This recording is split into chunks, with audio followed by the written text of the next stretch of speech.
പ്രിയപ്പെട്ടവരെ, എല്ലാവർക്കും നമസ്കാരം. ഇന്ന് ഞാൻ ആലോചിക്കുകയായിരുന്നു, നമ്മുടെ വീട്ടിലെ വൈഫൈ സ്ട്രോങ് ആണ് അല്ലേ?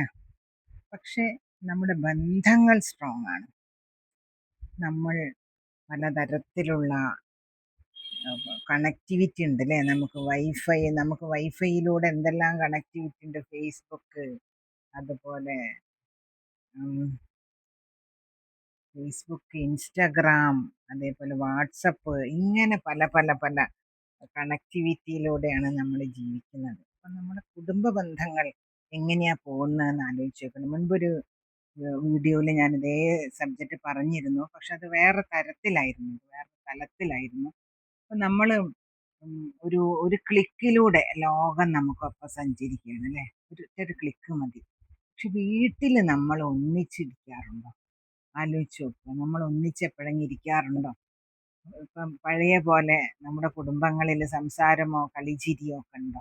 ഓരോരുത്തരും അവനവന്റെ ലോകത്തല്ലേ ഉള്ളത്. ഇപ്പൊ കണ്ണുകളിലെ സ്നേഹം മറ്റുള്ളവർക്ക് പകർന്നു നൽകാൻ പറ്റുന്നുണ്ട്. അപ്പൊ ന്യൂലി മാരീഡ് ആയിട്ടുള്ള ആളുകൾ എവിടെയെങ്കിലും പോകുമ്പോൾ നമ്മൾ വിമാനത്താവളത്തിലും ബസ് സ്റ്റേഷൻ, നമ്മൾ മുറിയിലൊക്കെ കാണാം. അവർക്ക് ഒന്നും സംസാരിക്കാനില്ല, കണ്ണുകളിൽ നോക്കാനില്ല, സ്വപ്നങ്ങൾ പങ്കിടാനില്ല, ഒന്നുമില്ല. അവർക്ക് അവരുടേതായിട്ടുള്ള ലോകം, മൊബൈലിൻ്റെതായ ഒരു ലോകം മാത്രമേ ഉള്ളൂ അല്ലേ? നോട്ടിഫിക്കേഷൻ, അവരുടെ ഈ സ്നേഹം പോലും നോട്ടിഫിക്കേഷൻ ആയിട്ട് മാറുന്ന ഒരവസ്ഥ. അപ്പൊ മൊബൈൽ ഇല്ലാതെ വയ്യ. എന്തൊക്കെ സൗകര്യങ്ങളാണല്ലേ മൊബൈൽ ശരിക്കും നമുക്ക് കൊണ്ടുവന്ന് തരുന്നത്. മൊബൈലിലൂടെ അല്ലേ നമ്മൾ അമേരിക്കയിലോ യു കെയിലോ ആഫ്രിക്കയിലോ എവിടെ ഉള്ള ആൾക്കാരായാലും നമ്മൾ കണക്ട് ചെയ്യുന്നുണ്ട് അല്ലേ? അവരോടൊപ്പം മകനായാലും, എൻ്റെ മകൻ അസർബൈജാനിലുള്ള മകനോട് നിത്യവും ഞാൻ സംസാരിക്കുന്നു, മരുമകളോട് സംസാരിക്കുന്നു, കുട്ടികളോട് സംസാരിക്കുന്നു. അപ്പൊ ആ ദൂരം നമുക്ക് ഫീൽ ചെയ്യുന്നില്ല അല്ലെ? എത്ര വലിയ അനുഗ്രഹമാണ് അതൊക്കെ. അപ്പൊ നമ്മള് ആ അനുഗ്രഹത്തെ ശരിക്കും നമ്മൾ ദുരുപയോഗം ചെയ്യല്ലേ ചെയ്യുന്നതെന്ന് ഞാൻ ആലോചിക്കാറുണ്ട്. ഇപ്പം പിന്നെ ഈ കാലത്ത് ആർട്ടിഫിഷ്യൽ ഇന്റലിജൻസ് വരെ ഉണ്ട്. നിർമ്മിത ബുദ്ധിയിൽ ആളുകൾ കഥ എഴുതുന്നു, കവിത എഴുതുന്നു, എന്ത് കാര്യം ഉണ്ടെങ്കിൽ ഇന്റർവ്യൂ വരെ ChatGPT തയ്യാറാക്കി കൊടുക്കുന്നു. ഇങ്ങനെയുള്ള അനുഗ്രഹങ്ങളൊക്കെ ഉള്ള കാലത്താണ് നമ്മൾ ജീവിക്കുന്നത്. അപ്പോഴേക്കും നമ്മൾ സ്വന്തം ഹൃദയത്തിൽ നിന്ന് ഇനി അങ്ങോട്ട് കുറേ ഇനിയും വരാനുണ്ട്. ഇതൊന്നല്ല, ഇതിലും വലിയ അഡ്വാൻസ്ഡ് ആയിട്ടുള്ള ഒരുപാട് സൗകര്യങ്ങൾ നമുക്ക് വരാനുണ്ട്. സോഷ്യൽ മീഡിയയിൽ തന്നെ ഇനി ഒരുപാട് സംഗതികൾ വരാനുണ്ട്. അപ്പോഴേക്കും നമ്മൾ നമ്മുടെ വേണ്ടപ്പെട്ടവരിൽ നിന്ന് ഹൃദയം പറിച്ചെടുത്ത് കഴിഞ്ഞിരിക്കുന്നതാണ് എനിക്ക് തോന്നുന്നത്. ഇപ്പൊ കുട്ടികൾക്ക് പോലും അമ്മയോ അച്ഛനോ എന്തെങ്കിലും ഒരു സംശയം ചോദിച്ചാൽ ChatGPT നോക്കിക്കോ എന്ന് പറയുന്ന കാലാണ്. നമ്മുടെയൊക്കെ ബുദ്ധി നമ്മൾ ഉപയോഗിക്കുന്നില്ല ChatGPT വന്നതിന് ശേഷം. അത് നല്ല കാര്യമാണ്. ഒരുപാട് ഒരുപാട് ഗുണങ്ങൾ ChatGPT കൂടെ ഉണ്ടാവുന്നുണ്ട്. പക്ഷെ എനിക്ക് തോന്നുന്നത് നമ്മൾ ChatGPT-നൊന്നും ശരിയായ വിധത്തിലല്ല ഉപയോഗപ്പെടുത്തുന്നതാണ്. നമ്മൾ ശരിക്കും കുട്ടികൾക്കൊക്കെ പഠിക്കാനൊക്കെ എത്ര നല്ല കാര്യങ്ങളാണെന്നറിയോ ഇതിലുള്ളത്. ഒരു ഇന്റർവ്യൂവിന് പോവാനായാലും ശരി, ആരോടും ചോദിക്കേണ്ട. എന്തെങ്കിലും ഒരു സംശയം ഉണ്ടെങ്കിൽ നിങ്ങൾ AI-നോടോ അല്ലെങ്കിൽ ഈ ജെമിനൈയോട് ചോദിച്ചാലോ നല്ല ഉത്തരം കിട്ടും അല്ലേ? അതൊക്കെ വലിയ അനുഗ്രഹങ്ങളാണ്. പക്ഷെ വൈഫൈ സിഗ്നൽ ഇല്ലെങ്കിൽ നമ്മൾ വളരെയധികം അസ്വസ്ഥരാവും അല്ലേ? പക്ഷെ നമ്മുടെ വീട്ടിൽ ഇപ്പം അച്ഛനോ അമ്മയോ ഭാര്യയോ ഭർത്താവോ ഒന്നും അടുത്തില്ലെങ്കിൽ ആൾക്കാർ മാനേജ് ചെയ്യും. കാരണം അവർക്ക് ഇത് കൂട്ടുന്നുണ്ടല്ലോ, സോഷ്യൽ മീഡിയ. അപ്പൊ ബന്ധങ്ങൾ വളരുന്നത് കോൺവെർസേഷനിലൂടെയാണ് അല്ലെ? സംഭാഷണത്തിലൂടെയാണ് ബന്ധങ്ങൾ വളരുന്നത്. അത് ഈ വൈഫൈയിലൂടെയല്ല ബന്ധങ്ങൾ വളരുന്നത്. നമ്മൾ ഈ ശരിയായ വിധത്തിലുള്ള കോൺവെർസേഷൻ ഇല്ലെങ്കിൽ നമ്മുടെ ബന്ധങ്ങൾ തളരും. നമ്മൾ കൂടെ ഇരിക്കുമ്പോൾ നമ്മുടെ വീട്ടുകാർക്ക് എന്ത് സന്തോഷം ഉണ്ടാവേണ്ടതാണ്. അപ്പൊ അത് സ്ട്രോങ് ആവണം. അപ്പൊ അയാൾക്ക് ചെറിയൊരു സ്ഥിരമായ ശ്രദ്ധ ഭർത്താവിനോ ഭാര്യക്കോ കുട്ടികൾക്കോ നമ്മൾ കൊടുക്കണം. അല്ലെങ്കിൽ ബന്ധങ്ങൾ തകരും എന്നുള്ളതിന് യാതൊരു സംശയവുമില്ല. അതൊന്ന് ഓർമ്മപ്പെടുത്താനാണ് ഞാൻ വിളിച്ചത്. കാരണം ഇപ്പൊ ഒന്ന് അച്ഛനും അമ്മേന്റെ മുഖം പോലും മറന്നുപോയി. കുട്ടികളെ മുഖത്ത് അച്ഛനും അമ്മയും നോക്കുന്നില്ല. അപ്പൊ അങ്ങനെയുള്ള അവസ്ഥയാണ്. അപ്പൊ ചെറിയ ചെറിയ പ്രശ്നങ്ങളിലൂടെയാണ് കേട്ടോ ബന്ധം വഷളാവുക, വലിയ പ്രശ്നങ്ങളിലൂടെ അല്ല. നമ്മുടെ ചെറിയൊരു അശ്രദ്ധ കൊണ്ട് ചിലപ്പോൾ ഒരു ബന്ധം തകർന്നു പോകാം. എന്നെ മൈൻഡ് ചെയ്തില്ല എന്നുള്ള ഒരു തോന്നല്. അതേപോലെ തന്നെ നമ്മൾ അവഗണിക്കപ്പെടുക എന്നുള്ളതാണ് ഏറ്റവും വേദനാജനകം അല്ലെ? നമ്മളെ വീട്ടിലൊരാള് നമ്മൾ അവഗണിക്കുക. അല്ല നമ്മുടെ സുഹൃത്ത് നമ്മളെ അവഗണിക്കുക. ഇതല്ലേ നമ്മളെ ഏറ്റവും അധികം വേദനിപ്പിക്കുക. ഒരു ചെറിയൊരു കാര്യമാണെങ്കിലും വലിയ വിള്ളൽ അത് നമ്മുടെ മനസ്സിൽ ഉണ്ടാക്കും എന്നുള്ളതിന് യാതൊരു സംശയവുമില്ല. പിന്നെ ചെറുപ്പക്കുട്ടികളൊക്കെ അച്ഛനും അമ്മേനോട് ഹൃദയം തുറന്ന് സംസാരിക്കണം അല്ലേ?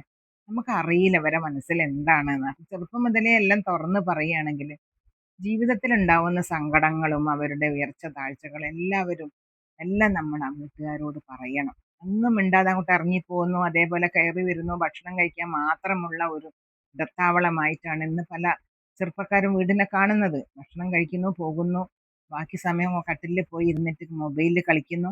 ഇതാണോ ജീവിതം എന്ന് പറയുന്നത്? ഇതാണോ അച്ഛനും അമ്മയും നിങ്ങളിൽ നിന്ന് പ്രതീക്ഷിക്കുന്നത്? തുറന്ന് പറയാൻ ഒളിച്ചു വെച്ച വികാരങ്ങള് പിന്നീട് നമ്മൾ അകൽച്ചയിലേക്ക് നയിക്കും അല്ലെ?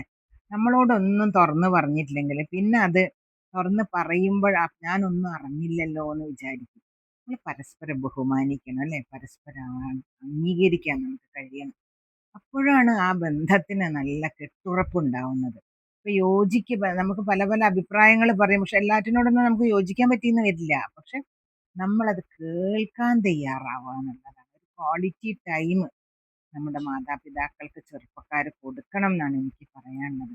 അതേപോലെ വീട്ടിലെല്ലാവരും പരസ്പരം ആദരിക്കുന്നുണ്ട് എന്ന് തോന്നണമെങ്കിൽ ആ മോനെ നീ ചെയ്തത് നന്നായി, അല്ലെങ്കിൽ ഭാര്യയോട് പറയണം ആ നീ ഇല്ലെങ്കിൽ ഒന്നും നടക്കില്ല, അപ്പൊ നിങ്ങളാണ് ഇതൊക്കെ ചെയ്തത് എന്നൊക്കെ ഭർത്താവിനോടും പറയുകയാണെങ്കിൽ എത്ര സന്തോഷമായിരിക്കുന്നത്. അതേപോലെ മാപ്പ് പറയാൻ കഴിയണം നമുക്ക്.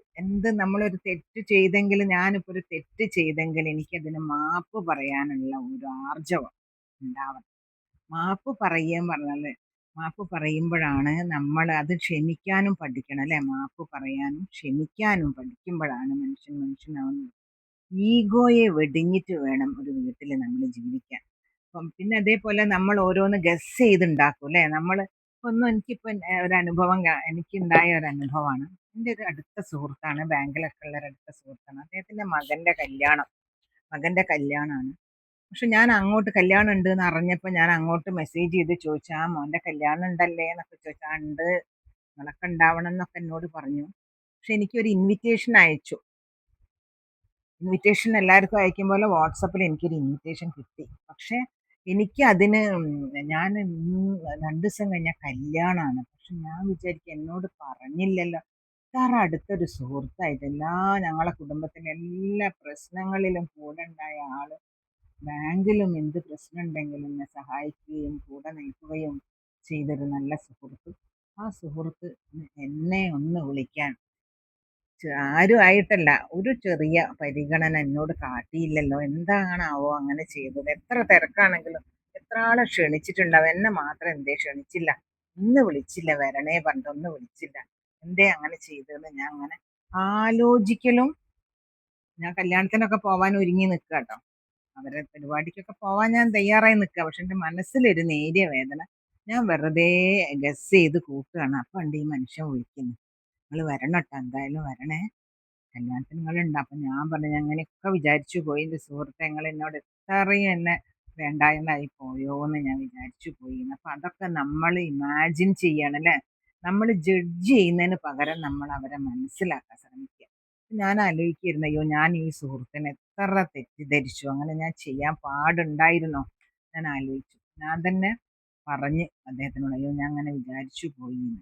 അപ്പൊ അങ്ങനെ നമ്മൾ ജഡ്ജ് ചെയ്യുന്നതിന് പകരം അവരെ മനസ്സിലാക്കാൻ ശ്രമിക്കുക. നമ്മൾ കുറച്ചു നേരം സമീപത്തിരിക്കുക. നമ്മുടെ കുടുംബത്തിൽ മൊബൈൽ ഉപയോഗം കുറയ്ക്കുക. ചില സമയത്ത് നമ്മൾ സമയമാണ് വേണ്ടത്. ചിലരുണ്ട് ഓഫീസ് വിട്ട് വന്നാലും വേഗം കുളിച്ച് ഭക്ഷണം കഴിച്ച് മൊബൈലിൽ ഇരിക്കുക, അല്ലെങ്കിൽ കമ്പ്യൂട്ടറിൽ ഇരിക്കും, ബാക്കി ജോലി ചെയ്യാണ്. പക്ഷെ ഈ ജോലി മാത്രമാണോ നമ്മുടെ ജീവിതം? അപ്പൊ ഈ ഭാര്യ രാവിലെ മുതൽ രാത്രി വരെ മനുഷ്യൻ വരുന്നേം കാത്തിരിക്കുകയാണ്, ഭക്ഷണം ഉണ്ടാക്കി കാത്തിരിക്കുകയാണ്. പക്ഷെ ഇദ്ദേഹത്തിന് മിണ്ടാൻ നേരമില്ല. അയ്യോ കുറച്ച് പണിയുണ്ട് പറഞ്ഞിട്ട് ടാബിലോ അല്ലെങ്കിൽ ലാപ്ടോപ്പിലോ കയറി അദ്ദേഹം വർക്ക് ചെയ്യാണ്. രാത്രി ഇവരെ മുഖത്ത് നോക്കാൻ നേരമില്ല, സംസാരിക്കാൻ നേരമില്ല. അപ്പൊ 24 മണിക്കൂറും ബിസിനസ് ആയാലും ഓഫീസ് ആയാലും അതൊന്ന് മാറ്റി വെച്ചില്ലെങ്കിൽ നിങ്ങൾ ആർക്ക് വേണ്ടിയാണ് ഈ സമ്പാദിക്കുന്നത്? അവരുടെ സന്തോഷത്തിന് വേണ്ടിയല്ലേ നിങ്ങൾ ഈ പണമൊക്കെ സമ്പാദിക്കുന്നത്? അപ്പൊ അത് നമ്മളൊന്ന് ആലോചിക്കണം. ഭാര്യയോ ഭർത്താവോ ബിസിനസിന്റെ കാര്യത്തിലും സദാ മുഴുകുന്നത് ശരിയല്ല. അപ്പൊ നമ്മൾ ഇടയ്ക്കൊക്കെ പുറത്ത് കൊണ്ടുപോകണം.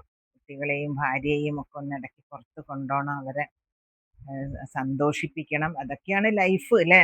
അതില്ലാതെ പിന്നെ നമ്മൾ വിശ്വാസം, നമ്മൾ ഒരിക്കലും നമ്മുടെ ട്രസ്റ്റ് കളഞ്ഞ് കുളിക്കരുത്. അപ്പോൾ വിശ്വാസം എന്ന് പറഞ്ഞാൽ എന്താണ്? ഒരു പളുങ്ക് പാത്രമാണ് അല്ലേ, അത് ഏത് നിമിഷവും വീണുടയാം. വീണുടഞ്ഞാൽ പിന്നെ പൊട്ടിപ്പോയൊരു പളുങ്ക് പാത്രം ഒട്ടിച്ചേരുകയില്ല എന്നുള്ളൊരു പാട്ട് കേട്ടിട്ടില്ലേ? അതേപോലെയാണ് ഓണസ്റ്റി.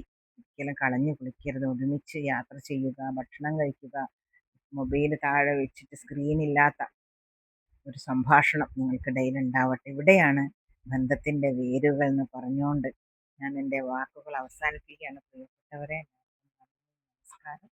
ഇനി അടുത്ത വീഡിയോയിൽ കാണാം കേട്ടോ.